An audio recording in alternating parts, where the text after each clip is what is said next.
శ్రీ హనుమత్ జయంతి పర్వదినాన పట్టణంలోని పలు దేవాలయాల్లో ప్రత్యేక పూజలు అభిషేకాలు చేశారు. హనుమాన్ చాలీసా పారాయణ చేశారు.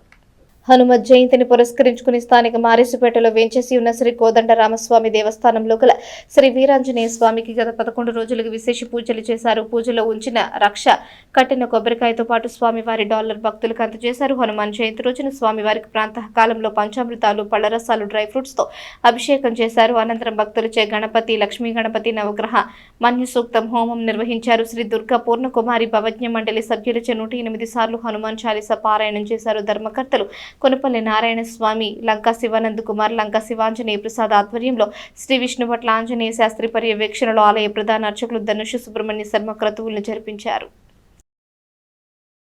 భక్తులందరికీ హనుమత్ జయంతి శుభాకాంక్షలు అండి. స్థానిక మారిసుపేటలో వేంచేసి ఉన్న శ్రీ కోదండ రామస్వామి వారి దేవస్థానంలో హనుమత్ జయంతి సందర్భంగా గత 11 రోజులుగా స్వామివారి దగ్గర స్వామివారి డాలర్ అలాగే కొబ్బరికాయ రక్షగా పెట్టి పూజ జరిపిస్తున్నామండి.